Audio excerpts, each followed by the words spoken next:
Galileo's experiment was simple. He took a heavy object and a light one and dropped them at the same time to see which fell fastest.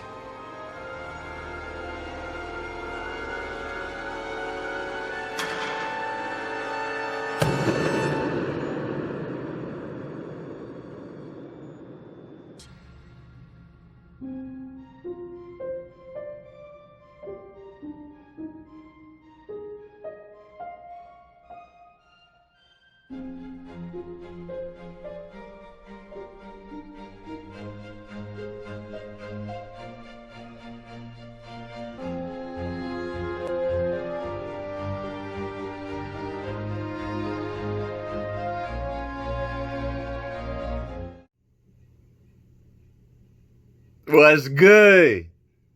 I think you know what we about to talk about. You know what I'm saying? So let's get it going. Let's start off with gravity. Gravity is the force that attracts a body toward the center of the earth or toward any other physical body having mass. Okay, let's get this straight. Gravity was first thought of and discovered by Sir Isaac Newton, okay? Correct me if I'm wrong, by the way. Sir Isaac Newton had an apple fall on his head, as we all know. And he just thought, you know, hey, this apple had to have fallen from this tree. Not because it's ripe and it's ready to freaking eat and it just got heavy, but because there was something that made this apple let go. I'm going to call it gravity. And we got people with PhDs and master's degrees and all kinds of stuff that really believe that this invisible force that you cannot feel, touch, see, taste, make it make sense. To this day, it is just a theory. It's not even a definitive fact that it's even real. It's still being tested. Why do I have Deadpool, Samus, and a Dragon Ball Z hair? Make it make sense. And Wolverine claws. This don't make no sense, do it? Why I got Samus, Deadpool, Super Saiyan hair, and Wolverine claws? It don't make sense. Why? Because of gravity. I'm gonna blame everything on freaking gravity like y'all scrub niggas do. Makes no sense. Not only that, there has been empirical facts of evidence that you can YouTube yourself or just Google that there are inverted waterfalls. I thought gravity had the same weight on everything. Why are there waterfalls going upside down? Why does gravity not take place in certain parts of the area of the world? Why can you put water off of a dam? And it's not all dams. It's only certain ones in certain places of the world. I just want y'all to do y'all's own research because I don't want y'all thinking I'm crazy like y'all already think I am. But if you put water over a dam and it flies up, people that have done this have already put their hands in weight and said there's no wind coming up. Why is it water flying up? No one knows. No one knows. There's literal houses that are made in different parts of the world that you can walk sideways and it's built upright. Why? Why? I thought gravity plays the same part on everything, dog. It makes no sense. Not only that, there's a study, there's a real test that you can see with your own eyes. On YouTube, you can Google it, where they test a feather and a bowling ball. And they drop them at the same time. Who you think hit the ground first? Obviously a bowling ball, right? So they did it again, and this time they took all the air out of the room. They dropped them again, and guess what? They fell at the exact same time.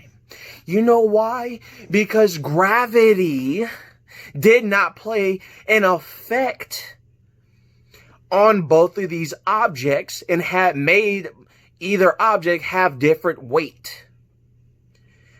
It's simple.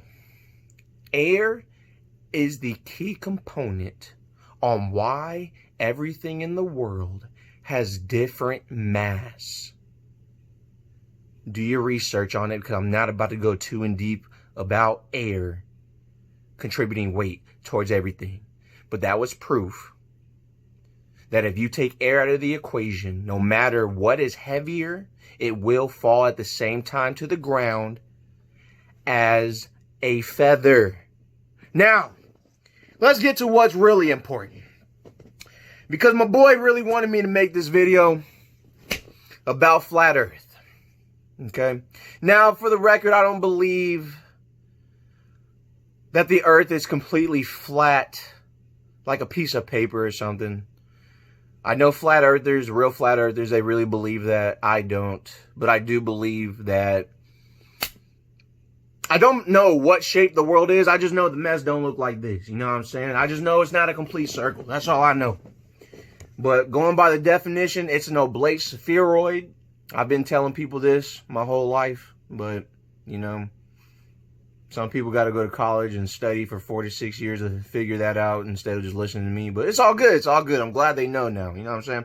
So, let's get to why I believe the earth is not like this. Okay, like a globe. Okay, so for one, if you go to any Google picture of the earth, one, as we know, there are multiple pictures over the years of earth. Not one of them look the same, and you can't tell me earth is just changing that drastically over 5 and 10 years. Okay, stop it. Stop it. That mug look like it's changing clothes, dog. Like, seriously? Stop. Not only that, if you really pay attention, the clouds are the same.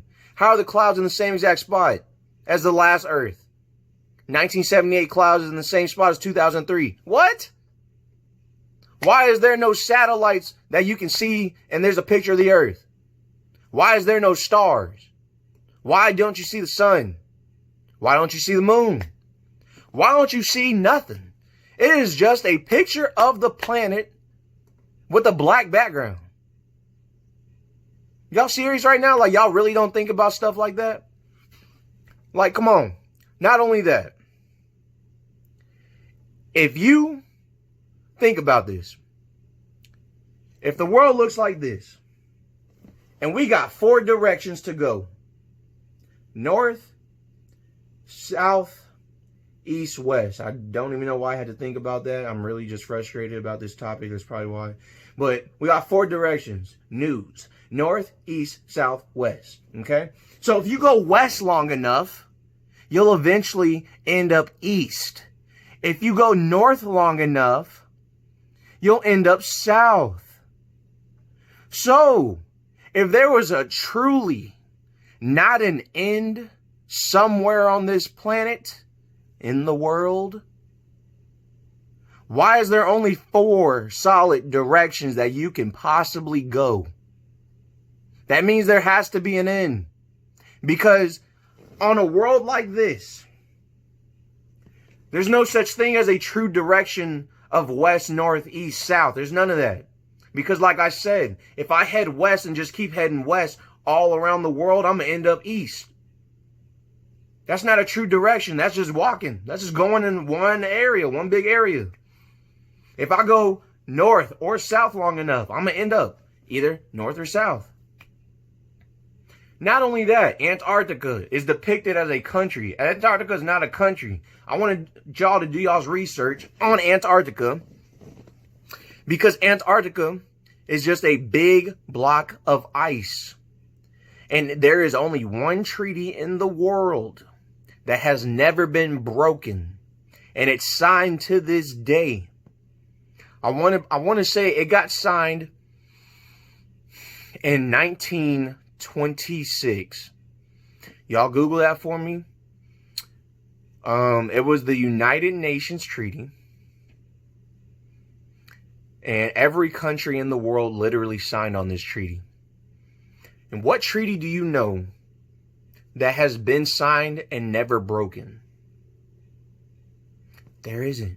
Every treaty that's ever been signed by any other country has been broken over time. But that one treaty, that pact, every military in the world has agreed to protect Antarctica. Mind you, Antarctica is not a landmass. It's just a big ring of ice. So when people say, oh, all the land masses are inside, you know what I'm saying, and there's ice enclosing it, I'm not sure. That might be true. There's a lot of evidence pointing to that. But the point is, you cannot get close at all to Antarctica. You'll get one warning if you get within 10 to 15 miles of Antarctica. And if you don't turn around, you will get blown up so quick. You literally will die. They will kill you. Now, why is every military in the world protecting ice? For what? There's obviously something either over that ice, more land masses besides the one that we know of, or I don't know. Because I'm not willing to say towards the end, like, if you just go over the ice, it's literally like you just hop in space. Like, no, I don't believe in that. But there's something over in that ice, dog. And they're protecting it. And not only that, let's get into the facts, man. Okay, so I'm going to get into the biblical facts here. I know not everybody believes in Christianity or anything like that, but just bear with me. So, Chronicles 16:30. Tremble before him, all the earth. The world is firmly established. It cannot be moved. By the way, science says Earth spins like, 600,000 miles per hour? The Bible states otherwise. It's immovable. Psalms 93:1. The Lord reigns. He is robed in majesty. The Lord is robed in majesty and armed with strength. Indeed, the world is established, firm and secure.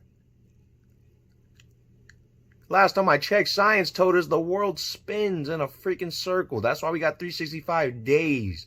Because it takes a full year to make another spin. But I'm a full-on Christian. I believe this with my heart and soul. I don't pick and choose on what I believe. I believe in the whole thing. And yeah, it's established, firm, and secure. That's how God made it. Psalms 104:5. He set the earth on its foundations that can never be moved. Okay. Isaiah 40:22. He sits enthroned above the circle of the earth, and its people are like grasshoppers. He stretches out the heavens like a canopy and spreads them out like a tent to live in. Okay. Genesis 1:14. And God said, let there be lights in the vault of the sky to separate the day from the night, and let them serve as signs and mark sacred times and days and years. And God said, let there be a firmament in the midst of the waters, and let it divide the waters from the waters. And God made the firmament and divided the waters which were under the firmament from the waters which were above the firmament. And it was so. And God called the firmament heaven. And the evening and the morning were the second day. It's also a scientific fact that water reaches its own level. Okay? Latitude, longitude. How's it work on a freaking flat surface? That's how it works. That's how it works, dog. I don't know why you don't believe it. Airplanes use planar projections, which is projected on a map onto a fire. I don't want to listen to me. Y'all don't want to project on the map data onto a flat surface. That's how airplanes fly over land. An airplane wouldn't use a machine to calculate over a flat surface. All right, man. I'm done with y'all. I could talk about this all day long. Y'all let me know what y'all think. I'm gonna just debate with y'all in the comments. So hit your boy. You already know.